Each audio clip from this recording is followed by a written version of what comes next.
is Morgan. Today we're going to be doing some Anthropologie inspired DIYs that are a whole hell of a lot less than what they retail for in stores. Hecka less.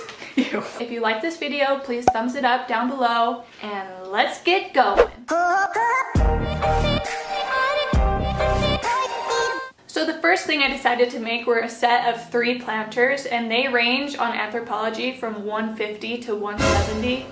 And I think I made them for about 10 bucks, all 3 of them together. So what you will need: the basket, wood dowels. I got 3 different sizes of wood dowels, and you can just mix it up whatever you think looks best. Black spray paint, roofing nails, a hammer, E6000 or any strong holding adhesive, a saw. What I used were some pruners, but I don't recommend that, a file, and then a tape measure. What you do is first you measure the dowel underneath the basket to see how long you want each of the legs to be. Measure that and cut 3 of them the same length. And after you cut them, you'll file the edges to make them more smooth, and then you'll put them in a box and spray paint them and let them dry. Once those have dried, you'll pre-hammer a hole into the dowel with the roofing nail, just so it makes it easier when you're trying to hammer it in when the basket is kind of in your way. And once you're done with that, you'll turn the basket over and you'll place the dowels anywhere you think they'll look cute. Mark on the basket where you're going to be placing them. And then next you'll put the E6000 onto the dowel, put the dowel in the spot you want it to and turn it around, and then hammer the roofing nail through the basket into the dowel. And if you need somebody to help, then I'm sure you could pay your brother $1 to come help you.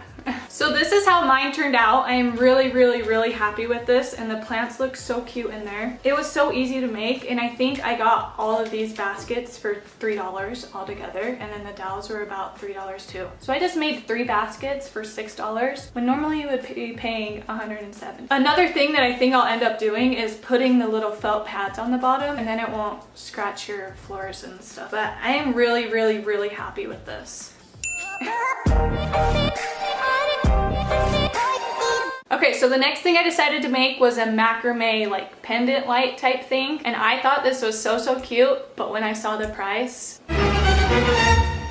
So what you will need for this one is 3mm macrame cording, and I got mine off Amazon, and if you buy this one, it comes with a little pamphlet that shows you the different type of macrame knots and stuff like that. So I think it's a really good option for you to do, and I'll link it in the description down below. An embroidery hoop, and then you'll need scissors, a light bulb. I chose a vintage style light bulb because I thought it looked really cute. And then you'll need a clamp lamp. You'll end up removing the clamp, so if you can find one without the clamp on it, then I think it would be a lot better, but anything works. So what I did first was I measured and cut the cord to the length I wanted the lamp to be. Figured out the length by hanging it up in the corner I wanted it in, and then tripled that. My cording ended up being around 43 inches long, and then you'll just fold that in half. I also ended up with about 105 strings that I tied around, and it doesn't make it exactly even, but I think in the end it turned out all right. Next, you'll tie all the 105 cords to the embroidery hoop, and by doing this, you'll do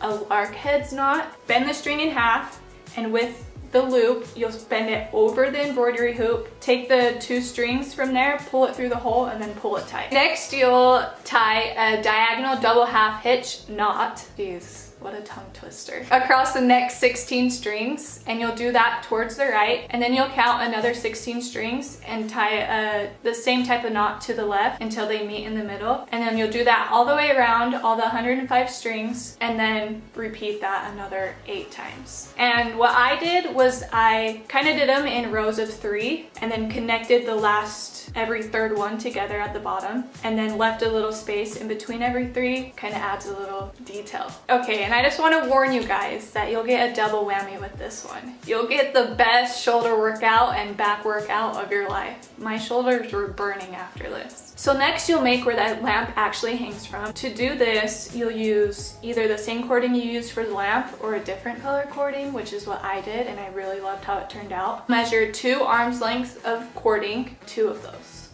if that makes sense. Then you'll bend it in half and attach it to the embroidery hoop with a lark's head knot again. And then you'll do the square knots all the way down to the length you want them to meet in the middle. I did about 40 knots, but you can do whatever you think looks best. So you'll do 2 of those, and on the 3rd one you'll want to do it longer. So what I did was I measured 2 arms lengths and bent them in half, so in the end I had 8 arm's lengths of string, and then you'll do that. And then once they meet in the middle, you combine them all together and continue the square knots all the way up to the length you want it to hang from the ceiling. And then you'll add just a little hoop at the top for it to hang from. Or instead of the hoop, you can use an S-hook, just tie the strings at the top and then attach an S-hook and hang it from that. Next, add the light bulb and voila, a $398 lamp for around $40. Tying knots sporadically, cutting them off different lengths, and then just spraying out the bottoms. So you can do whatever you want. You can also add the straws or the little beads to the end of this and add tassels to the bottom, but I thought it looked just fine doing this and it took a lot less time. So this one was definitely my favorite of the three. I thought it was kind of gonna be a shit show, but it turned out really nice. Nicer than I thought, that's for sure. So I know what everyone's getting for Christmas.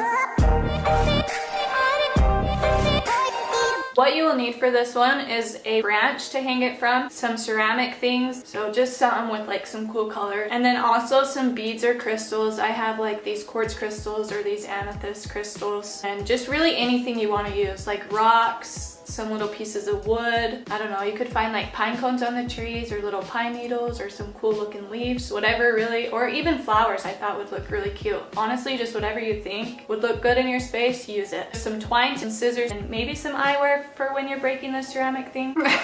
Damn it.